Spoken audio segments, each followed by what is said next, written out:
Super quick, guys. If you guys are interested in any Kia models at all whatsoever or any pre-owned vehicles, come check out Rickcase Kia at Sunrise, Florida. They have a lot of good deals going on, including a nice warranty package. Obviously, with Kia models, you can go all the way to 200,000 mile warranty if you like. So if interested, come check out Kia at Rickcase.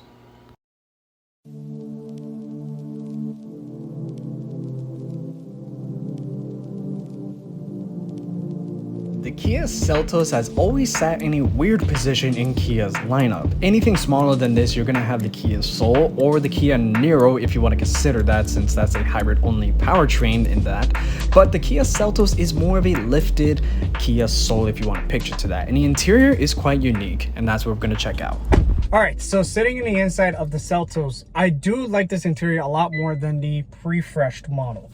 So one thing I could say is the pre-fresh model, they did have a very NPC basic interior. It was the typical Kia-like interior. Granted, I'm not going to sit here and say that this was a dramatic improvement. I mean, it has nice dual screens in the front like every other company. And it does have some nice controls here, and I was genuinely surprised that this thing actually comes with cooled seats. I'm just very surprised by that. But anyways, so talking about the rest of the interior, the design, they have improved. I still will say that it is kind of like a typical Kia in here, but granted, this is a lot more of an affordable Kia. Saying affordable, like no Kia, not all the Kias are actually significantly affordable compared to other companies, but this one is significantly in the cheaper side. So yes, you do have some decent hard touch plastics in here that I will say, but it's something to be expected at the lower price that the Seltos is at. Now, what I will say it's nice in here though is that this fully digital gauge cluster here, it's interesting. It kind of reminds me of how Ford has done their fully digital gauge clusters recently. It's nice. I like it. They've done a pretty good job, and it has more of like an active communication system where basically, like, even if it rains and stuff, apparently it will tell you and shows you in the gauge cluster that it's raining. Apparently I didn't even know that, but that's what they told me, so I wish I could test that. But what I do like is that you do have a big center screen right here in the middle with a okay reverse camera. Of course, don't expect this thing to have 360 camera or bird's eye view or anything like that. I honestly was not expecting this thing to have it, but it actually has good resolutions in the back in the camera, and you can actually change the settings to where you can have it viewing in the bottom. So that's something pretty nice to have. What I also do like is that it does have drive modes in here, where it has normal, sport, and smart mode. So you do have drive modes in here. It's pretty nice to have. The heated and cool seats, like I mentioned, they are there. Awesome that it has it. There's only one seat also that is powered. It's the driver's seat. The passenger seat is completely manually operated. So just keep in mind of that when you're opting out of either maybe getting a Seltos or a Sorento or even the Sportage in that case. So that's something to keep in mind of. What I'm surprised also about, it has a wireless charging port.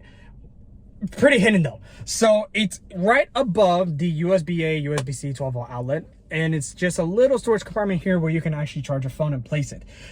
I like the placement of it, but also it feels like you could lose your phone or forget your phone that it's there. So just something, I guess, as a reminder you have to put yourself, but I like the placement. It's a very smart placement, especially given the fact of how much smaller this car is compared to the rest of the lineup. They did a good job actually storing the storage capacity that the Seltos can come with. So you have nice storage right here in the center console, fairly deep for what I will say.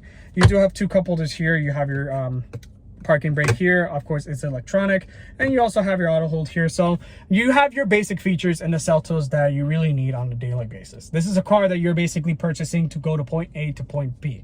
Now, of course, this one being the more fully loaded one, the SX model, it does have the turbocharged 4-cylinder, and it does have the nice leather seats. It has a nicer interior. It comes all within $32,000. Just keep in mind, if you are looking for something a bit nicer than this, you will have to upgrade to the Sportage. That's the next level. And it does cost a little bit more, but it also has great features in that one too, and significantly more features. So that's just something to kind of keep in mind of. But I will mention about the back seat, so we're going to jump in there really quick. Right, so sitting behind myself, I know the seat is pretty much right in front of your face. I do apologize about that. However, sitting behind myself, I actually do have a decent amount of space back here. I can actually sit with my knees just completely crunched up. I normally don't like to sit like that, so I like to spread my legs out. But I fit back here, even behind my own seating position. and being 6 feet tall. What I also do have back here is AC vents here in the middle, so I can actually just blow air over here behind the seat, which is great. I also do have 2 USB-C ports here in the middle, plus a storage compartment just right on the side of that. So it's actually pretty nice back here. It's actually something where you can sit here and will be completely fine. What I also do have is 2 cup holders here when I open the center armrest. So it's not terrible. I won't say it's the nicest place to sit at, but you do have genuine space back here. So I was thinking that this car would actually be a lot smaller in the backseat. I'm going to be honest with you. But to be really honest, I actually fit. And not going to lie to you, even the trunk space is pretty darn big. So we're actually going to check out the trunk now. And we'll talk about the engine and we'll go for a tiny drive. Okay, so given the fact that this is a subcompact SUV, I'm genuinely impressed and surprised that this has a power tailgate. That said, the space inside the Seltos is quite impressive. 26 cubic feet of space with the second row seats up, and when you put the second row seats down, given the fact that it's only there, 62 cubic feet of space. Under the hood, it's going to be a 1.6 liter turbocharged 4-cylinder, produces 195 horsepower and 195 pound-feet of torque. Fuel economy, it's not the best compared to the rest of the competition. You get around 25 miles a gallon in the city and 27 on the highway. All right, I'm going to just bring this around the parking lot again with the Seltos, and we're going to just see how it drives. So the Seltos, keep in mind, it has a 1.6 liter turbocharged 4-cylinder, so kind of like the Veloster Turbo or like any other like normal Kia turbo, or even think of the Kia Soul Turbo. Same exact engine, 1.6 liter, gasoline direct injected, turbocharged 4-cylinder. That's it. So it pretty much produces 200 horsepower and 190 pound-feet of torque. So taking off now, there are a couple changes that Kia has made to the Seltos. One of the big ones is the transmission. This does not have a 7-speed dual clutch anymore. It has an 8-speed automatic. So in terms of that, the reason why they did it was because they wanted to have smoother shifting, more fuel efficiency, and better refinement overall. And I will say, this car has some improvements. Honestly, I never driven the original Seltos. I mean, it just looked like a very bare bones basic Kia like you would have to buy in this case. But then sitting in here, and I've sat in the old Seltos before, sitting in this one now, I feel like I'm in more of a better opt-out Seltos rather than the original one, because the screens were separated, didn't look as nice. It just felt like a typical cheap old Kia. So that's one thing to just keep in mind of. I will say too, the blind spots in here are not terrible, actually. The only blind spot that I would say, like every typical SUV that you jump into, it's going to be all the way in the back of the D pillar. That's where you're going to have your biggest blind spots. But the A pillars here, they are a little bit thick, but they're not as thick as I've seen from other vehicles. So it's not terrible. You can actually see outside this car pretty good. So that's something to keep in mind of. So that's another thing too. So in terms of steering and everything as well, it's electric power steering, so it's not going to be something that's going to be dramatically like performance or anything like that. This is, again, just your typical NPC car, like people describe it sometimes. And honestly, that's how I kind of describe it. What I like, though, is that it does have a flat bottom steering wheel, so you kind of do feel like you're in a semi-performance vehicle in here. So I guess that's a cool thing, a cool factor, I guess. But that is really it, to be honest with you.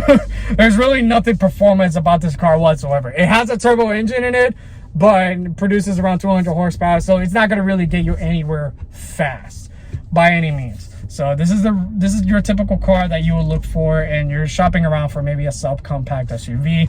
I will say I prefer this over the Toyota CHR. It's significantly bigger. I prefer this over that Chevy Trailblazer that I don't ever consider being called the Trailblazer. I prefer this over that. So you do have better options in here. Yes, this is more of the more expensive subcompacts or compact vehicle. I don't really know what category SUV this thing is really, but for an SUV comparing to those, this is a pretty decent option. I will be honest, I probably would prefer a Mazda CX-30 over this, but that's because you have a more powerful engine, you have a nicer interior, but in terms of leg space and like overall like utility that you get out of the Seltos, this takes over the CX-30 hands down.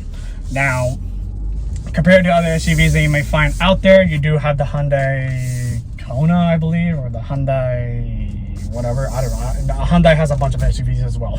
So I don't even remember what that other SUV is called. I'm thinking on the top of my head, it looks like a box. You do have that one as well. So it's just really overall what you would pick and choose and what honestly you really need. The Seltos I do see as a vehicle that you would typically have just for going to point A to point B. You don't want to spend too much money. You don't need a crazy amount of options. You just need a vehicle that's just smooth, has decent refinement, and just has the technology that you want. Of course, Apple CarPlay, Android Auto, it has it. So really, in the short end reality, the Seltos is perfect for what you need it for.